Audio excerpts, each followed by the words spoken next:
we talked about the defense, especially in late game situations. How do you feel like the guys sort of executed that tonight?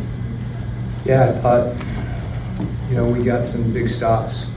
And I think we're able to secure some defensive rebounds, even, guys getting on the floor for a loose ball, even if it ends up as a jump ball.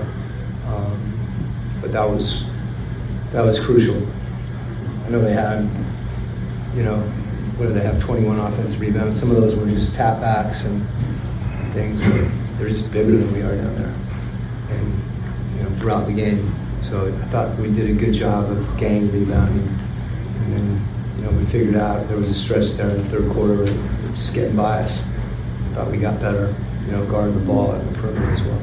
And Inyeka has been shooting the ball so confidently as of late. One of those was a late three where he was highly contested. I forget who the defender was, I'm sorry. But what have you seen from O's kind of growing confidence in shooting from the perimeter? Yeah, it was an under out of bounds play. We wanted to pop him out and get him a shot, and he read it quickly. And when you shoot quickly with confidence, even if it's contested, those are good shots for him. Just not hesitating. I thought he passed a few up before that where he was driving the ball. He just needs to continue to know that, particularly if you're playing against Embiid or Drummond, that him being able to stretch the floor and take those shots is a big part of it. I think really this game kind of epitomized the way we need to play. You just saw whether it was Dyson or Jalen made a defensive play, which I like to talk about because you guys always want to talk about his triple doubles. But we need him on both ends of the floor. He came over and had a big block. He got some good rebounds. Everybody did their part. Obviously, Dyson continues to get in the paint, and even Nikhil. He didn't shoot well, but he impacted the game in so many ways, and then hit some big free throws late. That's who we are, and that's who we need to be. Coach, just on Dyson, season high 27 tonight, and sometimes throughout the season he gets into the paint and then he kind of aborts the move and passes it out. Tonight it felt like he made a more assertive decision. It's funny.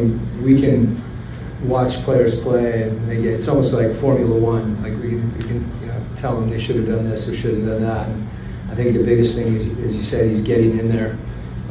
And really, I put it more on the other guys on the team because if he doesn't have a shot, he should abort. You abort, you live, and otherwise you crash. And he's keeping his feet, and a lot of times it's the other guys when he does that have to space for him because he's got his eyes out, which is what we want. But being able to get in there with his speed, which he does, and then also be under control is really hard. And he's been quietly improving on all those reads when he gets in. Went on Beats night, obviously the 3 pointers, but the textbook contest on that last shot. Yeah, Beats been doing that for a while. I mean, he was when I first got here. You could tell he could play, and he came back in as a two-way. When we called him up, I just remember the Chicago game on the road, and he just guarded. And that was really, before he was making shots like he is now, his ability to compete defensively and pass. Now he's shooting it with so much confidence, but it's apropos that, him making a play, not fouling, getting a good contest. And, that's a lot of things that happened tonight that don't show up here. The guys made winning plays. I just thought we were much more physical as well. We handled the physicality of the game, and guys played through contact, and we were stronger at the point of the ball, whether it's a handoff or a screening action, and our screens. That's something we've talked about, being precise, and that allows you to play with force. And I think even though he's tall and cut high, his ability to kind of dig in like that, and that's the same thing on the defensive end. Coach, Dyson came into the game as your leading offensive rebounder on the season. Mm-hmm. He had another 5 tonight. How much of that is having a mismatch over the guard, or just playing in the paint more, having a green light to go chase it, and just wanting to go get it? Like, how is this happening? Well, he I think when we're spacing our bigs, and he's kind of in the read spot, he has an opportunity to go after other people's shots. I think he also is really good at, if he does miss tap-ins and rebounded shots, and, he's long, and I think he's just tough, Some of that you can analyze, and there's other guys down there too, and he's coming up with the ball just because that's the competitor that he is. Any way he can impact winning, he's going to do it.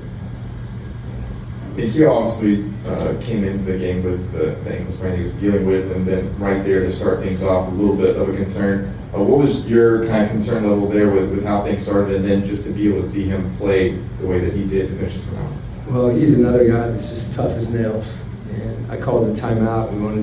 I thought he turned his ankle again, and wanted to make sure he was okay. And he went to the bench, and it was something else. I mean, we got a couple guys that have been banged up for a while. They just play through it, and not only did he come back in the game, but what we asked he and Dyson to do defensively over the entire game, and they're locked in that, and I don't think it even occurred to Nikhil. It probably will hit him tonight, but it didn't during the game. He's just playing through it. Thanks, Coach. Okay.